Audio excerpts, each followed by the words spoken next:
Hello friends, welcome to orange kitchen. இன்னைக்கு நம்ம வீடியோவில் என்ன பார்க்க போகிறோம் அப்படின்னா ஒரு சூப்பரான ரெசிபிங்க. அதுதான் எக் ஃப்ரைட் ரைஸும் பன்னீர் கிரேவியும் எப்படி பண்ணுறது அப்படின்னு தான் பார்க்க போகிறோம். ஃபஸ்ட்டு எக் ஃப்ரைட் ரைஸ் பண்ணிக்கலாம். அதுக்கு ஃபஸ்ட்டு முட்டையை நம்ம நல்லா ஃப்ரை பண்ணி எடுத்துக்கலாம். நான் ஒரு பேனில் நல்லா ஒரு ஸ்பூன் அளவுக்கு எண்ணெய் ஊற்றிட்டேன். எண்ணெய் ஊற்றிட்டு அது எண்ணெய் காஞ்சதுமே நான் ஒரு 3 முட்டை எடுத்திருக்கேன் ஃப்ரைட் ரைஸ் பண்ணுறதுக்கு. ஸோ 3 முட்டையுமே நம்ம இதில் சேர்த்துக்கலாம். பாருங்கள், 3 முட்டையை சேர்த்தாச்சு. அதுக்கப்புறம் இதுக்கு தேவையான அளவு உப்பு சேர்த்துக்கலாம் நான் இதுக்கு ஒரு அரை ஸ்பூன் அளவுக்கு உப்பு சேர்த்துருக்கேன். அதுக்கப்புறம் மஞ்சள் தூள் ஒரு அரை ஸ்பூன் சேர்த்துக்கலாம். குறுமிளகு பொடி ஒரு ஸ்பூன் அளவுக்கு சேர்த்துக்கலாம். இப்போ இதை நீங்கள் நல்லா முட்டை பொரியல் பண்ணுற மாதிரி நல்லா ஃப்ரை பண்ணி எடுத்துக்கணும். ஒரு 2 நிமிஷம் வரைக்கும் நீங்கள் வதக்கினீங்கனாலே போதும், நல்லா முட்டை ஃப்ரை ஆகி வந்துடும். இப்போ இந்த மாதிரி முட்டை ஃப்ரை ஆகி வர அளவுக்கு நீங்கள் நல்லா வதக்கிக்கணும். இப்போ இந்த மாதிரி ஃப்ரை ஆனதும் நம்ம ஃப்ரைட் ரைஸில் போட்டு கிளறும்போது இன்னும் நல்லா டேஸ்ட்டாக இருக்கும். இப்போ இதை நீங்கள் தனியாக ஒரு பவுலுக்கு மாற்றி வச்சுருங்க. முட்டை பொரியல் ரெடி ஆயிடுச்சு. அடுத்தது ஃப்ரைட் ரைஸ் பண்ணுறதுக்கு நான் ஒரு 2லேருந்து 3 ஸ்பூன் அளவுக்கு எண்ணெய் எடுத்திருக்கேன். இந்த எண்ணெய் நல்லா காஞ்சதும் ஒரு 4 வெள்ளை பூண்டை முழுசாக தோல் நீக்கி எடுத்து வச்சுருக்கேன். அதையும் இதில் சேர்த்துக்கலாம். அதுக்கப்புறம் காரத்துக்கு ஏற்ற மாதிரி ஒரு 4 பச்சை மிளகாயை நல்லா கீறி எடுத்து வச்சுருக்கேன். அதையும் இதில் சேர்த்துடலாம். அதுக்கப்புறம் நான் இந்த ஃப்ரைட் ரைஸ் பண்ணுறதுக்கு ஒரு கேரட்டை சின்ன சின்னதாக கட் பண்ணி எடுத்து வச்சுருக்கேன். அந்த கேரட்டை இதில் சேர்த்துக்கலாம். பாருங்கள், கேரட் சேர்த்தாச்சு. அதுக்கப்புறம் பீன்ஸு சேர்க்கணும். இதில் நீங்கள் ஒரு 7-8 பீன்ஸ் கூட சேர்த்துக்கலாம். 7-8 பீன்ஸை நல்லா நான் சின்ன சின்னதாக கட் பண்ணி எடுத்து வச்சுருக்கேன். ஃப்ரைட் ரைஸ்க்கு எப்போவுமே வெஜிடபிள் சின்ன சின்னதாக தான் கட் பண்ணணும். அப்போ தான் சீக்கிரமாக ஃப்ரை ஆகி வரும். அதனால் ஒரு 7-8 பீன்ஸையும் நம்ம இதில் சேர்த்தாச்சு. இப்போ இதையும் நீங்கள் நல்லா ஒரு டைம் வதக்கி விட்டுருங்க. இப்போ இதுக்கு நான் குடமிளகாய் ஒன்று ஃபுல்லாக எடுத்து அதையும் நான் சின்ன சின்னதாக கட் பண்ணி எடுத்து வச்சுருக்கேன். இப்போ லைட்டாக இந்த பீன்ஸை நம்ம வதக்கி விட்டுறலாம். வதக்கி விட்டதுக்கப்புறம் நீங்கள் கட் பண்ணி வச்சுருக்கிற குடமிளகாயை இதில் சேர்த்துடலாம். பாருங்கள், இந்த குடமிளகாய் சேர்த்தாச்சு. அதுக்கப்புறம் என்ன பண்ணணும் அப்படின்னா இதை லைட்டாக இன்னும் கொஞ்சம் வதக்கி விட்டுருங்க. மொத்தமாக எல்லா வெஜிடபிள்ஸையும் ஒன்றா சேர்க்காம இந்த மாதிரி ஒவ்வொன்றா சேர்க்கும்போது நல்லாயிருக்கும். அதுக்கப்புறம் முட்டைக்கோஸை சின்ன சின்னதாக கட் பண்ணி எடுத்து வச்சுருக்கேன். அதையும் இதில் நம்ம சேர்த்துடலாம். இப்போ இந்த வெஜிடபிள்ஸ் எல்லாமே நம்ம சேர்த்தாச்சு. இப்போ இதை நீங்கள் நல்லா இந்த எண்ணெயிலேயே ஃப்ரை பண்ணணும். ஃப்ரைட் ரைஸ்க்கு தண்ணி ஊற்றி வேக வச்சிடக்கூடாது. முக்கியமாக இதை நீங்கள் நல்லா எண்ணெயிலேயே நல்லா மிக்ஸ் பண்ணிக்கிட்டே இருங்க. பாருங்கள், இது நல்லா ஓரளவுக்கு ஒரு 90% குக் ஆகணும். ஓகேவா? அப்போ தான் நமக்கு டேஸ்ட் நல்லாயிருக்கும். இந்த வெஜிடபிள்ஸ் எல்லாம் கொஞ்சமாக சுருங்கி நல்லா வெந்து வர வரைக்கும் இந்த எண்ணெயிலேயே நல்லா ஃப்ரை பண்ணிக்கலாம். பாருங்கள், இப்போ இதில் லைட்டாக நம்ம உப்பு சேர்த்துக்கலாம். உப்பு சேர்த்தோம் அப்படின்னா தான் சீக்கிரமாக இந்த வெஜிடபிள்ஸ் எல்லாம் நல்லா வதங்கி நமக்கு கிடைக்கும். ஸோ உப்பையும் சேர்த்துட்டு நம்ம நல்லா இதை வதக்கி விட்டுறலாம். பாருங்கள், இந்த வெஜிடபிள்ஸ் எல்லாம் நல்லா வதங்கிட்டுருக்கு. இப்போ இந்த ஸ்டேஜில் மிளகுத்தூள் ஒரு 2 ஸ்பூன் அளவுக்கு சேர்த்துக்கலாம். ஃப்ரைட் ரைஸ்க்கு மிளகுத்தூள் தான் நல்லா டேஸ்ட்டை கொடுக்கும். அதுக்கப்புறம் இந்த ஹாப்பிமா ஃப்ரைட் ரைஸ் மிக்ஸ்னு ஒன்று இருக்கு இல்லையா, அதை நான் ஒரு ஸ்பூன் அளவுக்கு சேர்த்துக்க போகிறேன். இன்னும் நல்லா அதில் அந்த புளிப்பு சுவை இதெல்லாம் இது அதிகமாக கொடுக்கும். அதனால தான் நான் இந்த ஃப்ரைட் ரைஸ் பொடி சேர்த்துக்கிறேன். இதில் ஒரு ஸ்பூன் சேர்த்தாச்சு. இப்போ இதையும் நல்லா வதக்கி விட்டுறலாம். பாருங்கள், இந்த வெஜிடபிள்ஸ் எல்லாம் நல்லா வதங்கி வரட்டும். இந்த மசாலாஸ் எல்லாம் இப்போயே சேர்த்தோம் அப்படின்னா தான் இந்த ஃப்ரைட் ரைஸில் இந்த வெஜிடபிள்ஸ்லாம் நல்லா மிக்ஸ் ஆகி கிடைக்கும். இப்போ ஒரு அரை ஸ்பூன் இல்லைன்னா 1 ஸ்பூன் அளவுக்கு கூட நீங்கள் சில்லி சாஸ் சேர்த்துக்கலாம். இன்னும் கொஞ்சம் நல்லா டேஸ்ட்டாக இருக்கும். அதனால நான் சில்லி சாஸ் சேர்த்துருக்கேன். இப்போ இதையும் நல்லா சேர்த்து நல்லா மிக்ஸ் பண்ணி விட்டுறலாம்.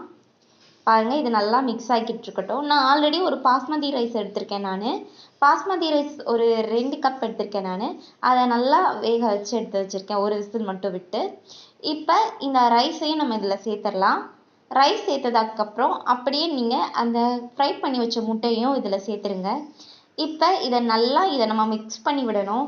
ஒரு 5 நிமிஷம் வரைக்காவது கண்டிப்பாக நீங்கள் மிக்ஸ் பண்ணணும். இது மிக்ஸ் பண்ண தான் நல்லா டேஸ்ட் கிடைக்கும். அதனால் ஒரு 5 நிமிஷம் வரைக்கும் இதை நல்லா மிக்ஸ் பண்ணி விடுங்க. முக்கியமாக அரிசியை நல்லா ஒரு விசில் விட்டு எடுத்துருங்க. அது ஒரு 90% தான் குக் ஆகிருக்கணும். ரொம்ப ஃபுல்லாக குக் ஆகிருக்கக்கூடாது. அப்போ தான் நம்ம மிக்ஸ் பண்ணும்போது அரிசி உடையாமல் நல்லா ரைஸ் சூப்பராக அப்படியே இருக்கும்.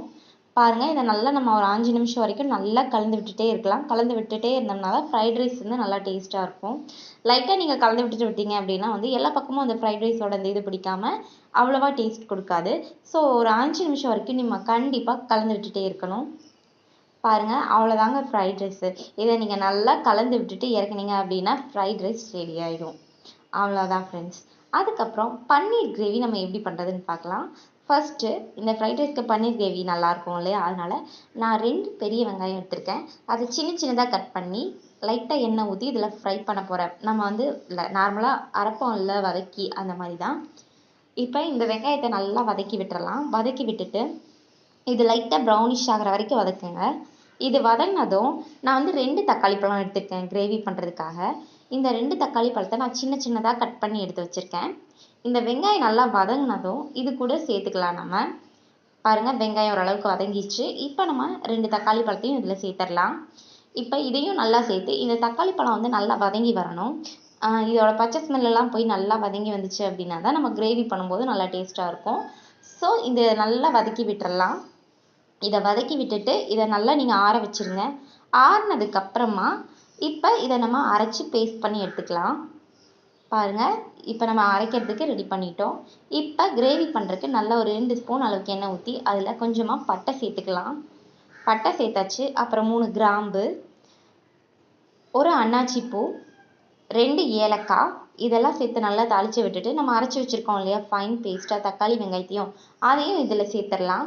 அதையும் இதில் சேர்த்துட்டு இதை நல்லா கொதிக்க விட்டுருங்க. கொஞ்சம் தண்ணி ஊற்றி இது நல்லா கொதிச்சு வரட்டும். இப்போ இதில் வந்து கொஞ்சமாக கரம் மசாலா சேர்த்துக்கலாம். நல்லா டேஸ்ட்டாகவும் வாசனையாகவும் இருக்கும். அதனால் கரம் மசாலா ஒரு 1/2 ஸ்பூன் அளவுக்கு சேர்த்துக்குங்க. அதுக்கப்புறம் காரத்துக்கு ஏற்ற மாதிரி 1 ஸ்பூன் மிளகாய்த்தூள் சேர்த்துக்கிட்டேன். இப்போ கொஞ்சமாக மஞ்சள் தூள் சேர்த்துக்கலாம், ஒரு 1/4 ஸ்பூன் அளவுக்கு. இப்போ இது எல்லாத்தையும் நல்லா கலந்து விட்டுருங்க. மேக்ஸிமம் இந்த ஃப்ரைட் ரைஸ்க்கு நம்ம கிரேவி பண்ணும்போது நல்லா டேஸ்ட்டாக இருக்கணும் அப்படிங்கிறதுக்காக கொஞ்சமாக உப்பு சேர்த்தாச்சு. இந்த கிரேவி வந்து கொஞ்சம் இனிப்பாக இருக்கணும்ல, அதுக்காக நான் வந்து கொஞ்சம் சர்க்கரை சேர்த்துருக்கேன். ஒரு 1 ஸ்பூன் அளவுக்கு தான் சர்க்கரை சேர்த்துருக்கேன். இப்போ இது எல்லாத்தையும் நீங்கள் நல்லா கலந்து விட்டுருங்க. சர்க்கரை சேர்த்திங்க அப்படின்னா நல்லா ஒரு ஸ்வீட்லாம் ஒரு சூப்பராக இருக்கும். ஃப்ரைட் ரைஸ்க்கு இன்னும் கொஞ்சம் டேஸ்ட் அதிகமாக இருக்கும். அதனால் கொஞ்சமாக சர்க்கரை சேர்த்தாச்சு. இப்போ இதை நீங்கள் நல்லா கொதிக்க விட்டுருங்க. இதை நல்லா கொதித்து வரும்போது நான் 200 கிராம் பன்னீர் எடுத்திருக்கேன். அந்த பன்னீரையும் நம்ம இதில் சேர்த்துக்கலாம். பாருங்கள், பன்னீரெல்லாம் சேர்த்துட்டு இதை நீங்கள் ஒரு 3 நிமிஷம் வரைக்கும் நல்லா கொதிக்க விட்டீங்க அப்படின்னா இந்த பன்னீர் எல்லாமே நல்லா வெந்து சூப்பராக நமக்கு பன்னீர் கிரேவி கிடச்சிரும். பாருங்கள், இது வெந்ததுக்கப்புறம் எப்படி இருக்குன்னு. இதை நல்லா கொதித்து வரும்போது நம்ம அப்படியே இறக்கிட்டோம் அப்படின்னா நல்ல ஒரு டேஸ்ட்டில் நமக்கு பன்னீர் கிரேவி ரெடி ஆகிடும். பாருங்கள், பன்னீர் எல்லாத்தையும் நல்லா கலந்து விட்டு கொதிக்க வைக்க போகிறேன். இப்போ நமக்கு சூப்பரான பன்னீர் கிரேவி ரெடி ஆகிடும். இது கொதித்ததும் நம்ம அழகாக இறக்கிடலாம். பாருங்கள், பன்னீர் கிரேவி சூப்பராக ரெடி ஆயிடுச்சு. இதை நம்ம எக் ஃப்ரைட் ரைஸோடு சேர்த்து சாப்பிடும்போது நமக்கு ஒரு நல்ல டேஸ்ட்டில் கிடச்சிருக்கும். பாருங்கள், இப்போ சூப்பரான எக் ஃப்ரைட் ரைஸும் பன்னீர் கிரேவியும் ரெடி ஆயிடுச்சு. Thank you friends.